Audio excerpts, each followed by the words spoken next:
सुमन कोकणे sir, Shridhar खेडवेकर sir, Akhil Bharatiya विद्यार्थी परिषदेचे कार्यकर्ते कुमारी दीपिका ठुबे, ही देखील अखिल भारतीय विद्यार्थी परिषदेचे कार्यकर्ते आहेत. श्रेयस हिप्परकर, नगर मंत्री जोय सोलाना, प्रशालेच्या मुख्याध्यापिका माननीय सौभाग्यवती श्रुती बागेवाडी, पर्यवेक्षिका माननीय सौ मीनाक्षी भाटवडेकर, सर्व शिक्षण वृंद आणि माझ्या प्रिय विद्यार्थी मित्रमैत्रिणींनो, आजच्या या कार्यक्रमात मी आपण सर्वांचे मनपूर्वक स्वागत करते. आज आपण केवळ एक जयंती साजरी करत नाही आहोत, तर एका विचाराचा, एका प्रेरणेचा आणि एका महान इतिहासाचा उत्सव साजरा करत आहोत. सह्याद्रीच्या कड्याकपाटातून आजही एक आवाज बनतो, स्वाभिमानाचा, शौर्याचा आणि स्वराज्याचा. हिंदवी स्वराज्याचे स्वप्न पाहणारा आणि ते सत्यात उतरवणारा महान पुरुष छत्रपती शिवाजी महाराज. त्यांच्या धैर्याने महाराष्ट्राला दिशा दिली, त्यांच्या न्यायाने रयतेला आधार दिला आणि त्यांच्या स्वाभिमानाने संपूर्ण देशाला प्रेरणा दिली. या मंगल प्रसंगी उपस्थित सर्व मान्यवरांचे मी पुन्हा एकदा मनपूर्वक स्वागत करते. आजचा कार्यक्रम शिवमय वातावरणात सुरू करण्यासाठी मी मान्यवरांना विनंती करते की त्यांनी दीप प्रज्वलन आणि छत्रपतींच्या प्रतिमेचे पूजन करावे. सौ रमा कुलकर्णी या शिवरायांची आरती सादर करतील.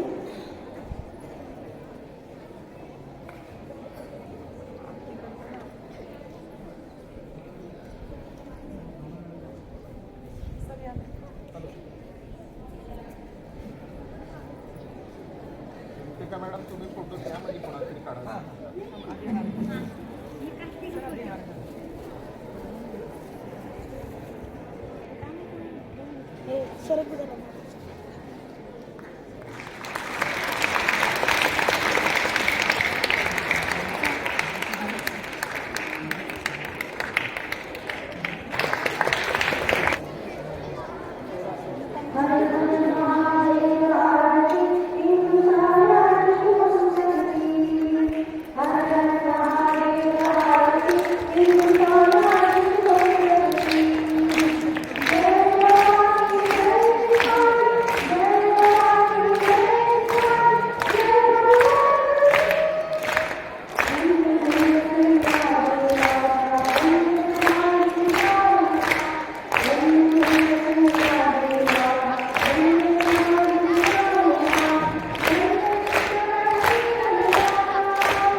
अखिल भारतीय विद्यार्थी परिषद गेली 77 वर्ष शैक्षणिक, सामाजिक व सांस्कृतिक क्षेत्रात कार्य करणारी जगातील सर्वात मोठी विद्यार्थी संघटना आहे. अखिल भारतीय विद्यार्थी परिषद जोळे सोलापूर नगरच्या शिवजयंतीनिमित्त विशेष व्याख्यान कार्यक्रमात तुम्हा सर्वांचं स्वागत आहे. या कार्यक्रमाद्वारे छत्रपती शिवाजी महाराजांच्या राष्ट्रनिर्माण कार्याची प्रेरणा विद्यार्थ्यांपर्यंत पोहोचवणे, त्यांच्या विचारांचा जागर करणे व विद्यार्थ्यांमध्ये राष्ट्रभक्तीची भावना दृढ करणे हा आमचा उद्देश आहे. आजचा दिवस म्हणजे स्वाभिमानाचा, शौर्याचा आणि हिंदवी स्वराज्याच्या स्वप्नाला साकार करणाऱ्या महान योग पुरुषाचा स्मरण दिन. छत्रपती शिवाजी महाराज यांच्या जयंतीनिमित्त आपण सर्व एकत्र आलो आहोत ही आपल्या सर्वांसाठी अभिमानाची आणि प्रेरणेची गोष्ट आहे. शिवाजी महाराजांनी केवळ राज्य निर्माण केले नाही तर स्वराज्याची संकल्पना जनतेच्या मनात रुजवली. अन्यायाविरुद्ध उभे राहण्याची ताकद, स्त्रियांचा सन्मान, धर्मनिरपेक्षता आणि प्रजेला न्याय देणारे प्रशासन ही त्यांची शिकवण आजही तितकीच मार्गदर्शक आहे. रायगडाच्या किल्ल्यावरून दिलेला स्वाभिमानाचा संदेश आजही तरुणाईला प्रेरणा देतो. संकटावर मात करत स्वप्न पूर्ण करण्याची जिद्द आपण त्यांच्या जीवनातून शिकतो. चला शिवजयंतीच्या या पावन दिवशी आपण सर्वांनी त्यांच्या विचारांचे अनुसरण करून समाजहितासाठी कार्य करण्याचा संकल्प करूया. जय भवानी, जय भवानी. खरं तर छत्रपती शिवाजी महाराजांची जयंती एक उत्साह असमतामध्ये सुद्धा आरोळी जाते. सह्याद्रीच्या दऱ्याखोऱ्यामध्ये सुद्धा आवाज घुमतोय. कोणता आवाज घुमतो? हर हर नाही की आवाज. सह्याद्रीच्या कडे कपाऱ्यातून सुद्धा हा आवाज बाहेर येतो. कधी? ज्या वेळेला मोगल समोर दिसत होते त्यावेळेला हर हर. नक्कीच. आणि याच वातावरणामध्ये आपण 350 वर्षानंतर सुद्धा एक प्रेरणा स्रोत आणि ऊर्जा मंत्र म्हणून आपण त्यांची जयंती साजरी करतो. एक जन्मदिवस. खरं तर ही जन्मभूमीच त्यांची. सह्याद्रीच्या कडा कपाऱ्यातून एकच आवाज घुमतोय. काळजात शिवराय आणि मुखात शिवरायांचेच नाव उमटते. अशा या मंगलदिनी आपल्या कार्यक्रमाची शोभा वाढवण्यासाठी एक उत्तुंग व्यक्तिमत्व आज आपल्याला लाभलेले आहे. ते म्हणजे सन्माननीय श्री परशुराम कोकणे सर. खरं तर सर नावातच इतिहास आहे. नावातच इतिहास आहे बघा. परशुराम कोकणे सर. कदाचित कोकणामध्ये जी एक जमात होती, लढाऊ जमात म्हणून ओळखली जायची, नागा जमात. म्हणजे इतिहास हा पूर्व परंपरेप्रमाणे घराण्यामध्ये आलेला. शौर्याचा इतिहास असे सन्माननीय श्री परशुराम कोकणे सर हे गेल्या 20 वर्षापासून सोलापुरात पत्रकार म्हणून कार्यरत आहेत.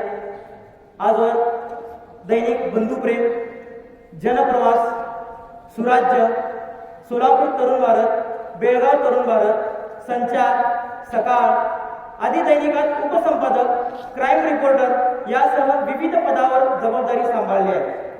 सध्या ते स्मार्ट सोलापूरकर हे डिजिटल मीडिया पोर्टल चालवत आहेत.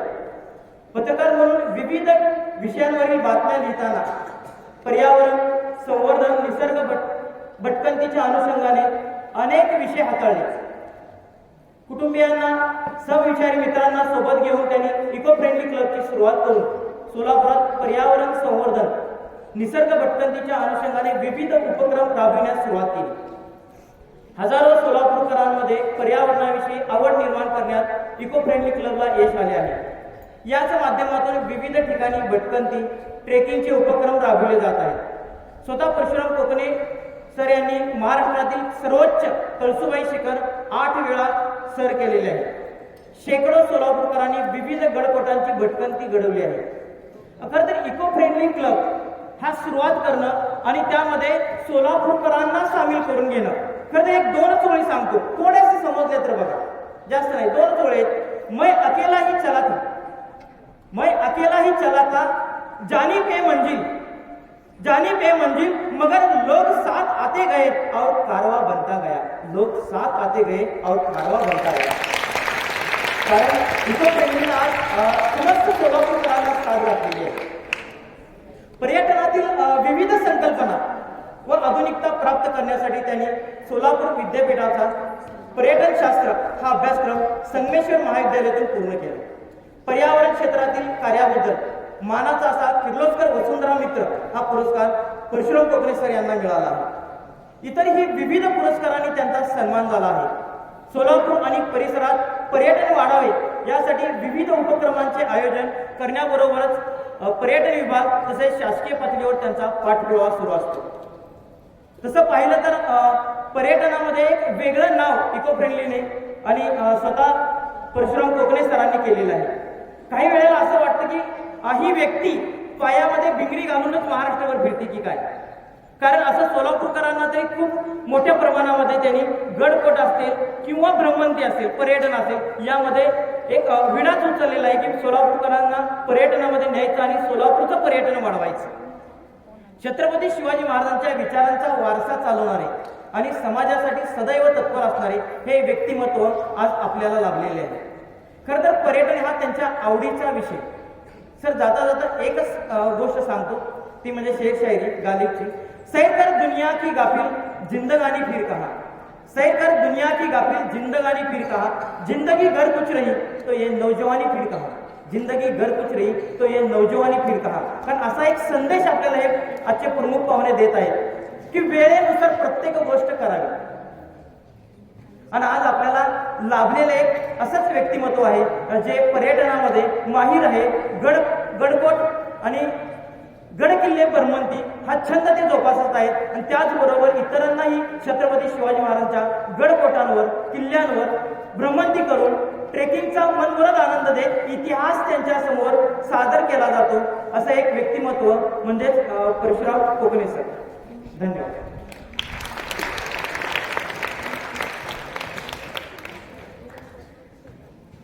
धन्यवाद सर. मी प्रशालेच्या मुख्याध्यापिका माननीय सौभाग्यवती श्रुती वाघेवाडी मॅडम यांना विनंती करते. आज की छत्रपती संभाजी महाराज की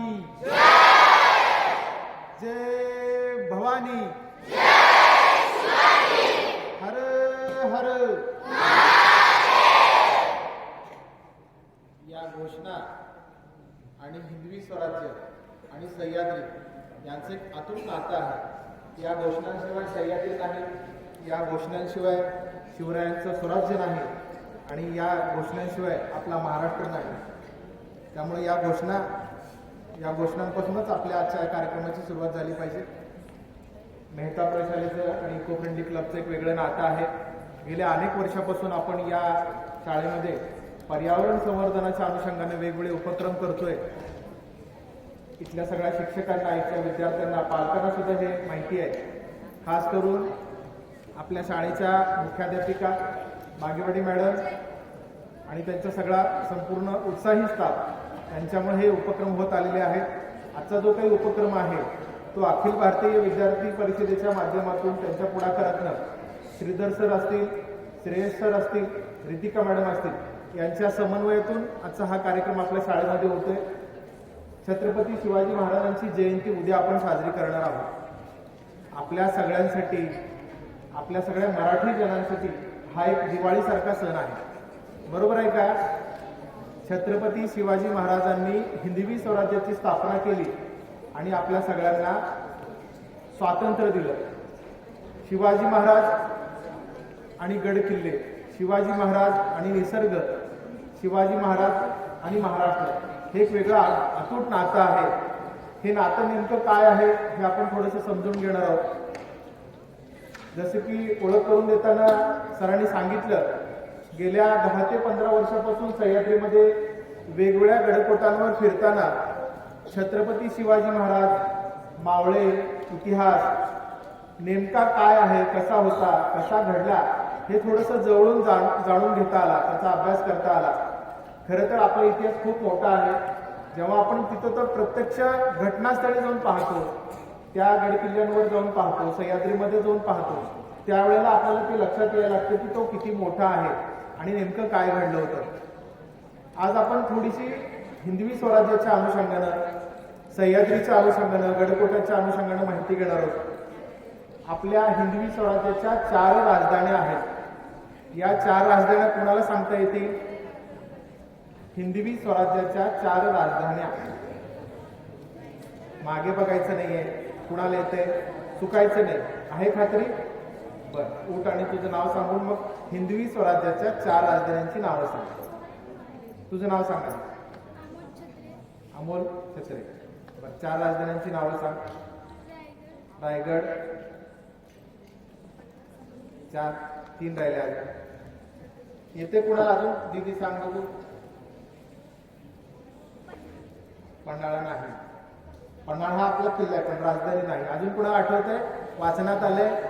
बर, कुणी बडबड करायचं नाही बरं का, शिक्षक तुमच्या मागेच आहेत. भैया सांगतो.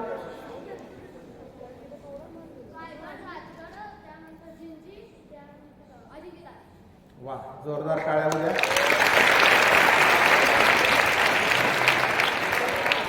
तुझं नाव सांग जोरात सगळ्यांना, मला पण कळलं पाहिजे आणि सगळ्यांना पण कळलं पाहिजे. वा, सौरभ शिवाजी गडदे. जोरात टाळ्या होत्या आपल्या या विद्यार्थी मित्रासाठी. छत्रपती शिवाजी महाराजांच्या काळात आणि त्याच्यानंतर आपल्या 4 राजधान्या झाल्या. छत्रपती शिवाजी महाराजांनी आपली पहिली राजधानी स्थापन केली ती कुठे? राजगडावर. महाराज राजगडावर 25 वर्षे जवळपास होते. राजगडावर कोणी कोणी जाऊन आलेलं आहे? जे आपल्यापैकी काही विद्यार्थी, काही शिक्षक आहेत. त्याच्यानंतर आपली दुसरी राजधानी रायगड. रायगडावर कोणी कोणी गेले? येस, आपले बरेच विद्यार्थी जवळ आले, कारण रायगड बऱ्याच जणांनी पाहिलेला आहे. आपली तिसरी राजधानी कुठे? तामिळनाडूमध्ये जिंजीला, जिंजीच्या किल्ल्यावर, बरोबर. आणि चौथी राजधानी साताऱ्यामध्ये अजिंक्यतारा, बरोबर. या आपल्या 4 राजधान्या 4 किल्ल्यांवर तिथून चालत होत्या. छत्रपती शिवाजी महाराजांनी आपल्या बालपणी आपल्या मित्रांसोबत एका डोंगरावर जाऊन हिंदवी स्वराज्य स्थापन करण्याची शपथ घेतली होती. आपली करंगळे त्या शिवलिंगासमोर कापून रक्ताचा अभिषेक करून शंकरासमोर महाराजांनी शपथ घेतली होती की मी हिंदवी स्वराज्य स्थापन करेल. आणि त्यावेळेला त्यांचे मित्र मावळे त्यांच्या सोबत होते. ते ठिकाण कोणतं आहे? तू सांग भैया. वा, जोरदार टाळ्या होत्या. काय नाव तुझं जोरात सांग. शुभंकर आचार्य. आपण जसं आता आपल्या वयात आहोत ना, तुमच्या वयामध्ये शिवाजी महाराजांनी त्यांच्या मित्रांसोबत एक उंच ठिकाण गाठलं आणि त्या उंच ठिकाणावर लिखा. तर जिजाऊंनी त्या देवीच्या नावावरून छत्रपती शिवाजी महाराजांचं नाव शिवाजी असं ठेवलं, बरोबर आहे. आणि मग काळ लोटत गेला. महाराजांनी पहिला किल्ला जिंकला आपल्या सवंगड्यांच्या सोबतीनं. तो किल्ला कोणता होता? तू सांग. आपण एरवी, तुमचं लक्ष आहे ना? हे बघा, हॉटेल जेवायला कोण कोण जातात बरेच. चायनीज खायला, हात खाली घ्या, हात खाली घ्या. चायनीज खायला, हॉटेलमधलं पनीर खायला, नान रोटी खायला, बरोबर आहे. आणि पिक्चर बघायला कोण कोण जातं थिएटरला? सगळेच जातात, बरोबर आहे. हात खाली घ्या, हात खाली घ्या. आता मला सांगा, छत्रपती शिवाजी महाराजांच्या गडकोटांवर कोण कोण जात आहे? अरे कमी आहेत मुलं कमी आहेत. प्रमाण वाढलं पाहिजे. आपल्या शाळेचं वैशिष्ट्य आहे की मुलांना सहलीला गडकोटांवर नेते, पण याचं प्रमाण वैयक्तिक पातळीवर सुद्धा वाढलं पाहिजे. खरं आहे का नाही? हात खाली घ्या. जसं शाळा आपलं कर्तव्य पूर्ण पाळते की मुलांना गड किल्ले दाखवते, तसं मुलांनी आणि त्यांच्या पालकांची सुद्धा जबाबदारी आहे की आपल्या मुलांना जसं आपण हॉटेलला नेतो, जसं चित्रपट दाखवायला थिएटरला नेतो, तसं गड किल्ले पालकांनी दाखवले पाहिजे आणि मुलांनी त्याचा हट्ट पण केला पाहिजे. पटतं का तुम्हाला हे? गड किल्ले बघितले पाहिजे का बघितले पाहिजे? तर आपल्या महाराजांनी, आपल्या पूर्वजांनी ते गड किल्ले बांधण्यासाठी, ते गड किल्ले जिंकण्यासाठी बरेच प्रयत्न केले होते, बरेच लढाया केल्या होत्या. बरोबर आहे? आपल्या पूर्वजांचं, आपल्या मावळ्यांचं रक्त त्या किल्ल्यांवर सांडलेलं आहे. आपला इतिहास त्या ठिकाणी घडलेला आहे. त्यामुळे जसं आपण फिरायला इकडे तिकडे आठवड्यातून एकदा जातो ना थिएटरला, मॉलला, तसं गड किल्ल्यांवर गेलंच पाहिजे आणि त्याच्यासाठी तुम्ही प्रयत्न केले पाहिजे. म्हणजे आता तुम्ही समजा उद्या शिवाजी महाराजांची घडोघरी जयंती साजरी होईल किंवा सण विषय तरी निघेल, तुम्ही मिरवणूक पाहाल, त्यावेळेला तुम्ही पालकांना म्हटलं पाहिजे, पप्पा मम्मी आपण जयंती साजरी करतोय, महाराजांचं नाव घेतलं, ही चांगली गोष्ट आहे, पण मला एखादा तरी किल्ला तुम्ही घेऊन जाऊन दाखवा. बरोबर आहे? शाळा दाखवते ही चांगली गोष्ट आहे, पण पालकांना तुम्ही सांगा की आम्हाला गडकोट तुमच्या सोबत पाहिजे. बरोबर आहे? गड किल्ले पाहणं हे आपल्या सगळ्यांचं कर्तव्य आहे, आपली जबाबदारी आहे. प्रामुख्याने किल्ल्यांचे, गड किल्ल्यांचे 4 प्रकार मोडतात, 3 प्रकार मोडतात. 3 प्रकार कोणते? कोण सांगेल मला? तू सांग भैया, उभारून सांगायचं. बर, तू बस, मी थोडस सुधारणा करतो. अजून कोण सांगेल? 3 प्रकार किल्ल्यांचे, 3 प्रकार दुर्गांचे, 3 प्रकार. तू सांग जोरात होतो. तूच भैया, तूच हात कर.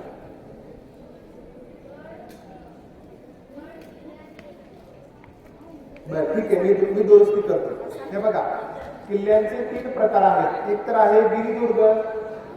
बरोबर आहे? गिरिदुर्ग कुठं असतो? गिरीवर म्हणजे डोंगरावर. दुसरा प्रकार आहे जलदुर्ग. जलदुर्ग कुठे असतो? पहिला गिरिदुर्ग म्हणजे काय? एखाद्या किल्ल्याचं नाव सांगा. रायगड. बरोबर आहे? म्हणजे ते डोंगरावर असलेला किल्ला आहे. दुसरं जलदुर्ग, पाण्याच्या किल्ल्याचं नाव सिंधुदुर्ग. बरोबर. आता मला सांगा एखाद्या जमिनीवरचा, म्हणजे तिसरा प्रकार आहे भुईकोट किल्ला. एखाद्या भुईकोट किल्ल्याचं नाव सांगा. तू सांग. वा, एकदम सुंदर, छान. जोरात टाळ्या वगैरे बघण्यासाठी. लक्षात ठेवा, गिरिदुर्ग, जलदुर्ग आणि भुईकोट किल्ला असे 3 प्रकार आहेत. आपल्या सोलापूर मधला किल्ला कोणी कोणी पाहिलाय? वा वा, साडे जाऊन कळतो मला. सगळ्यांना तुम्ही नेताही खरंच चांगली गोष्ट आहे. हात खाली घ्या. तुम्ही जाऊन आलात, पालकांना घेऊन जायची जबाबदारी कोणाची? बरोबर आहे? शाळेच्या शिक्षकांनी तुम्हाला आपला किल्ला दाखवला.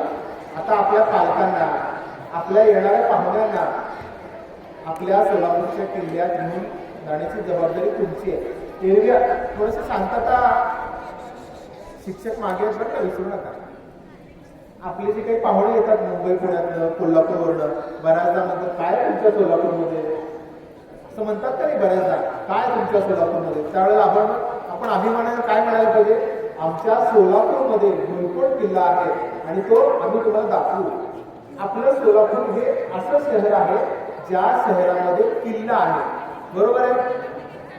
बरेच असे शहर आहेत जिथे किल्ला पण नाही, जिथे इतिहास पण घडलेला नाही, पण आपल्या शहरामध्ये असा एक भुईकोट किल्ला आहे जिथे इतिहास पण घडलेला आहे आणि तो आपण पाहिला पाहिजे. म्हणजे किल्ल्यांचे बरेच प्रकार आहेत, त्यातला हा भुईकोट किल्ला आपण सगळ्यांनी पाहिला पाहिजे.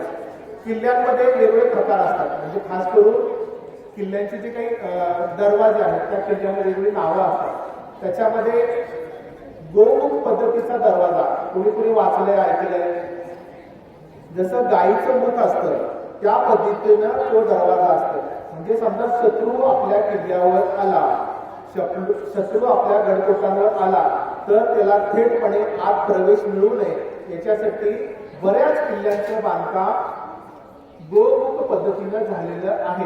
अगदी आपल्या सोलापूरच्या किल्ल्याचे सुद्धा एक दरवाजा गोमुख पद्धतीनं आहे. तुम्ही आता रायगड पाहिलं, राजगड पाहिलं, या ठिकाणी सुद्धा आपल्याला या पद्धतीचे दरवाजे पाहायला मिळतात.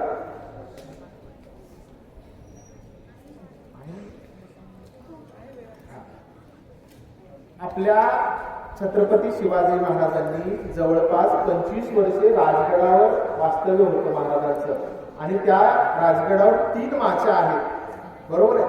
त्या 3 माच्यांची नावं कोणाला सांगता येतील? राजगड किल्ल्यावरच्या 3 माच्या. भैया तू सांग. पद्मावती माची, सुवेळा माची व संजीवनी माची. वा, जोरदार टाळ्या द्या. राजगडावर पद्मावती माची, सुवेळा माची आणि संजीवनी माची आहे. अतिशय सुंदर त्या ठिकाणी आपल्याला निसर्ग पाहायला मिळतो. त्या ठिकाणी निसर्ग गरजेला आहे. त्या ठिकाणी जिजाऊ मासाहेब छत्रपती शिवाजी महाराज 25 वर्ष वास्तव्याला होते. त्या किल्ल्यावरून आपलं स्वराज्य चाललेलं आहे. त्यामुळे प्रत्येकाने एकदा तरी आयुष्यात राजगडावर गेलंच पाहिजे. राजगडावर गेल्यानंतर तुम्हाला त्या 3 माच्या पाहायला मिळतील, पद्मावती देवीचं मंदिर पाहायला मिळेल, तिथलं तलाव पाहायला मिळेल, तिथलं धान्याचं कोठार पाहायला मिळेल, आणि राजगडाच्या वर म्हणजे आपण पोहोचल्यानंतर आपल्याला बाले किल्ल्यावर जावं लागतं. बाले किल्ल्यावर सुद्धा एक पाण्याचा टाका आहे. तिथं महाराज ज्या राजवाड्यात राहत होते त्या राजवाड्याचे अवशेष आज सुद्धा आपल्याला पाहायला मिळतात. राजगडानंतर आपण थोडंसं रायगडाकडे वळू. रायगड महाराजांनी जसा त्यांना हवा होता तसा बांधून घेतला. सुरक्षेच्या दृष्टीनं अतिशय उत्तमरित्या त्याची बांधणी करण्यात आली. रायगडची बांधणी करायची आहे आणि याची जबाबदारी महाराजांनी कुणाला दिली माहितीये का? तू सांग भैया. वा वा, जोरात टाळ्या होत्या त्याच्यासाठी. महाराजांनी हिरोजी इंदुरकर यांना आपल्या रायगडाची बांधकाम करण्याची जबाबदारी दिली. आणि मग जेव्हा महाराजांनी हिरोजींना विचारलं तुम्हाला मी आता काय देऊ या मोबदल्यामध्ये, त्यावेळेला हिरोजी इंदुरकर काय म्हणाले? तू सांग भैया, उठून सांग. तू सांग. तू मागे बघतो तूच. हा, तू सांग. हा, स्वतःचं नाव नाही दिलं तर महाराजांना त्यांनी असं म्हटलं की तुम्ही त्या दरवाजामध्ये एक दगड असा ठेवा जिथं सेवेची ठाई तत्पर हिरोजी इंदुरकर असं लिहिलेलं आहे. वाचले कुठे कागदावर, पुस्तकामध्ये, टीव्ही मध्ये पाहिलंय. राजगडावर गेल्यानंतर रायगडावर गेल्यानंतर त्याचं दर्शन केलंय, बरोबर आहे. आपल्या महाराजांसोबत जे काही मावळे होते अतिशय निस्वार्थ भावनेने ते त्यांच्यासोबत राहायचे, म्हणूनच आपला इतिहास घडलेला आहे. आपल्या हिंदवी स्वराज्यामध्ये अजून एक किल्ला अतिशय महत्वाचा आहे. तो किल्ला आहे कोल्हापूर जिल्ह्यातला पन्हाळा किल्ला, बरोबर आहे. सिद्धी जोहरनी त्या पन्हाळ्याच्या किल्ल्याला जेव्हा वेढा दिला त्यावेळेला मावळ्यांसोबत छत्रपती शिवाजी महाराजांनी तो वेढा फोडून विशाळगडाच्या दिशेने वाटचाल केली होती. आणि तो जो काही इतिहास आहे, तो जो काही प्रसंग आहे, तो मात्र अतिशय अंगावर काटे आणणारा प्रसंग आहे, बरोबर आहे. 350 वर्षांपूर्वी जुलै महिन्यामध्ये पावसाळ्याच्या काळामध्ये पन्हाळ्याचा वेढा फोडून छत्रपती शिवाजी महाराज आपल्या मावळ्यांसोबत निघाले विशाळगडाच्या दिशेने. पावनखिंड चित्रपट कोणी पाहिलाय? त्या चित्रपटामध्ये दाखवलेलं आहे. त्या चित्रपटात दाखवलेलं आहे की महाराज कशा पद्धतीनं त्या पन्हाळगडावरून सुटका करून घेतात आणि विशाळगडाच्या दिशेने निघतात. त्यावेळेला नेमकं काय काय घडतं, तिथला जंगल कसं आहे आणि पावनखिंडीचं युद्ध कसं झालं हे सगळं त्या चित्रपटामध्ये दाखवलेलं आहे. त्यामुळे आपला इतिहास जागृत करण्याचे काम अशा प्रकारचे चित्रपट करत असतात. सोलापुरातील शिवव्याख्याते आमचे मार्गदर्शक डॉक्टर शिवरत्न शेटे सर यांच्या माध्यमातून सोलापूरमध्ये हिंदवी परिवाराच्या माध्यमातून दरवर्षी जुलै महिन्यामध्ये पन्हाळगड ते पावनखिंड ही मोहीम काढली जाते. कुठली मोहीम? पन्हाळगड ते पावनखिंड. जवळपास 53 किलोमीटर याचं अंतर आहे. किती अंतर आहे? 53 किलोमीटरचं अंतर आहे. आपल्या महाराजांनी, आपल्या मावळ्यांनी हे अंतर पार करून वेळा करून आपली सुटका करून घेतली होती. कशामुळं? तर आपल्या त्या सह्याद्रीच्या वाटांमुळं, आपल्या मावळ्यांमुळे हे घडलं. आणि त्याच वाटेवरून हिंदवी परिवाराची मोहीम दरवर्षी जुलै महिन्यामध्ये निघते. आणि अभिमानानं सांगायची गोष्ट अशी की गेल्या 10 वर्षापासून मी त्या मोहिमेमध्ये आनंदाने आणि अभिमानाने सहभागी होतो. म्हणजे ज्या वाटेवरून आपले मावळे चालत गेले, ज्या वाटेवरून आपले छत्रपती शिवाजी महाराज गेले त्या वाटेवरून चालल्याचं तो इतिहास जाणून घेण्याचं भाग्य आम्हाला मिळतंय। या वाटेवरून प्रत्येकाने एकदा तरी ती मोहीम केली पाहिजे। कसं महाराज सुटले असतील, कसं त्यांनी त्या जंगलातून वाट काढली असेल। शिवरत्न शेट्टी सर म्हणतात त्या काळातला जो काही पाऊस होता, पाऊस असा पडायचा जंगलामध्ये की उडत्या पक्ष्यांच्या पंखावर सुद्धा शेवाळ जातात, एवढा असा जोरदार पाऊस। तसाच पाऊस आज सुद्धा पडतो। त्याच पावसामध्ये, त्याच डोंगरांमधून, त्याच चिखलांमधून मावळ्यांसारखं आपण चालून तो अनुभव घेऊ शकतो। जवळपास 53 किलोमीटरचं अंतर आता 3 दिवसामध्ये आपल्याला चालायचं आहे। पन्हाळगडावरून आपण निघतो, जाताना आपल्याला लागतं पहिलं मुक्कामाचं गाव आहे खोतवाडी। त्या गावामध्ये आपला पहिल्या दिवशीचा मुक्काम असतो। दुसऱ्या दिवशी पुन्हा आपण निघतो जंगलवाटेने जात जात दुसरा मुक्काम असतो पांढरपाणी गावाला आणि मग थेट तिसऱ्या दिवशी आपण पोहोचतो पावनखिंडीमध्ये। पावनखिंडीचं पूर्वीचं नाव काय आहे कुणाला माहिती? तू सांग भैया। घोडखिंड, बरोबर आहे। त्या घोडखिंडीला जेव्हा हे युद्ध झालं त्याच्यानंतर ही भूमी पावन झाली आणि त्याच्यामुळे या परिसराला काय नाव मिळालं? पावनखिंड। बघा बऱ्याचदा लोक हिल स्टेशनवर लोणावळ्याला महाबळेश्वरला फिरायला जातात। तुम्ही पाहिलंय कधी कधी तुमचे पाहुणे मंडळी किंवा मोठी मंडळी किंवा कधीतरी तुम्ही पण गेला असाल महाबळेश्वरला लोणावळ्याला जातात काही लोक। तसंच आपल्या या पावनखिंडीला सुद्धा लोकांनी प्रत्येकाने एकदा तरी भेट दिली पाहिजे। जसा तिथं सुंदर निसर्ग आपल्याला लोणावळ्यावर महाबळेश्वरला पाहायला मिळतो तसाच पावसाळ्यामध्ये हिरवागार निसर्ग, वरून पडणारा पाऊस, धुक्यामध्ये हरवलेलं सगळी ती दरी आपल्याला पाहायला मिळते। त्याच परिसरामध्ये युद्ध झालं होतं आणि सिद्धी जोहरच्या जी काही टीम होती त्यांचे जे काही लोक होते त्यांना अडवून आपल्या मावळ्यांनी महाराजांना पुढं विशाळगडाच्या दिशेने पाठवलं होतं। त्यामुळे तो प्रसंग सुद्धा आपल्या हिंदवी स्वराज्यामध्ये खूप महत्वाचा आहे। आपले हे गडकिल्ले म्हणजे फक्त डोंगर आहेत का, उंचावर असलेले ठिकाण आहे का? तर नाही। गडकिल्ले म्हणजे आपला इतिहास आहे। गडकिल्ले म्हणजे आपला स्वाभिमान आहे।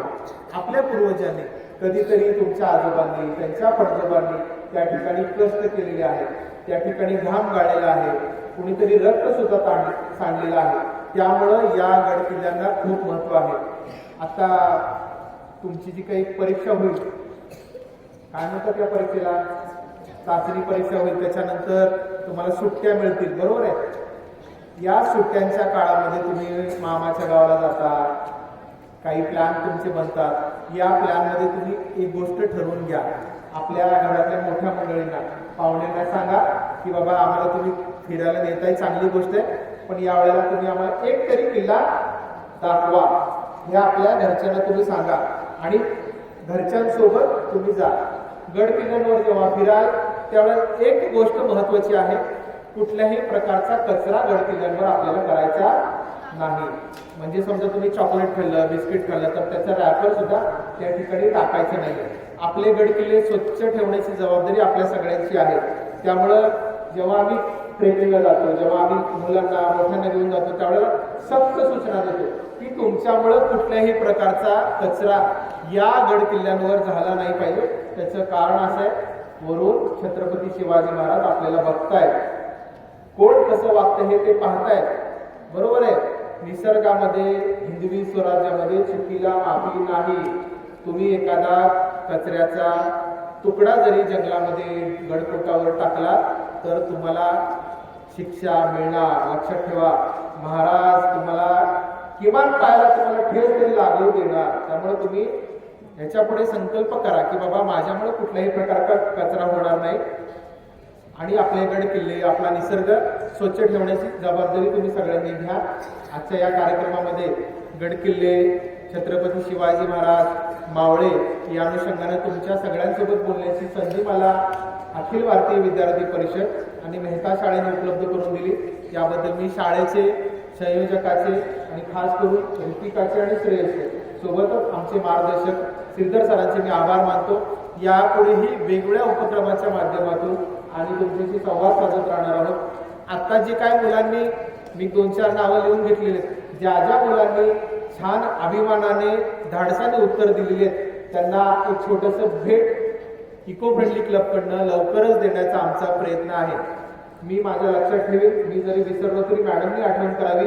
सर, तुम्ही सगळ्या मुलांच्या समोर सांगितलं होतं की ज्यांनी धाडसाने उत्तर दिले त्यांना काहीतरी भेट देणार असं म्हटलं होतं. त्याचं काय झालं तुम्ही आठवण करा.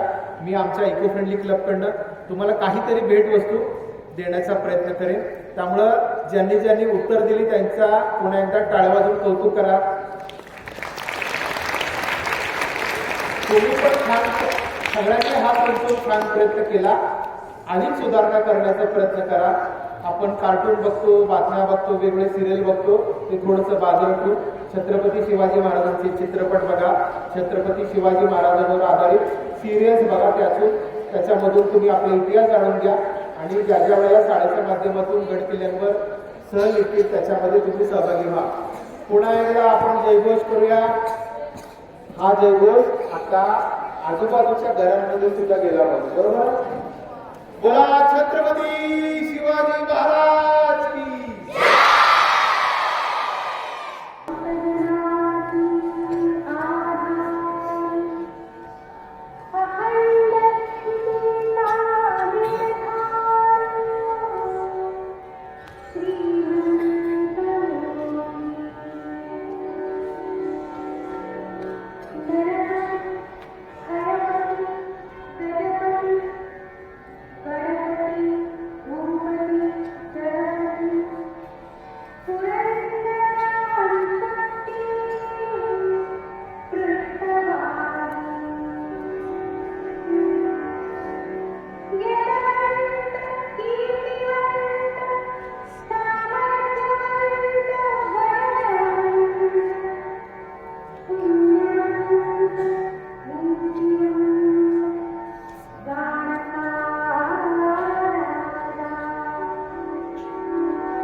सह्याद्रीच्या कडेकपारीतून एकच आवाज गुंजला.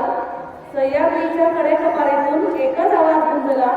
शिवरायांच्या विचारांनी आजचा सोहळा उजळला. शिवरायांच्या विचारांनी आजचा सोहळा उजळला. मी आजचे प्रमुख अतिथी माननीय परशुराम कोकणे सर, तसेच माननीय श्रीधर खेडगेकर सर, त्याचप्रमाणे माननीय चिरंजीव श्रेयस उतवर्गे, माननीय दीपिका ढुबे, तसेच प्रशालेच्या मुख्याध्यापिका माननीय सौभाग्यवती शिवजी वाघोळे मॅडम, प्रशालेच्या पर्यवेक्षिका माननीय मीनाक्षी वाघोळेकर मॅडम, उपस्थित शिक्षक शिक्षकेतर वृंद, तसेच उपस्थित सर्वांचे लाडके विद्यार्थी यांचे मी या कार्यक्रमाप्रसंगी मनपूर्वक आभार मानते. इतिहासाच्या पानावर, रेतेच्या मनावर, मातीच्या कणावर आणि विश्वासाच्या प्रमाणावर राज्य करणारा राजा म्हणजे राजा शिवछत्रपती. बोला, छत्रपती शिवाजी महाराज की, छत्रपती शिवाजी महाराज की. धन्यवाद.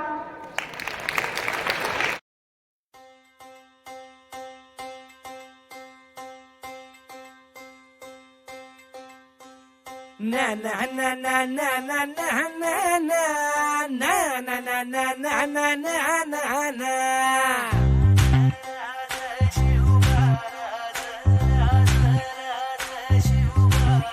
आम्ही गड्या डोंगरच राहणार, चाकर शिवबाच होणार. आम्ही गड्या डोंगरच राहणार, चाकर शिवबाच होणार. आम्ही गड्या डोंगरच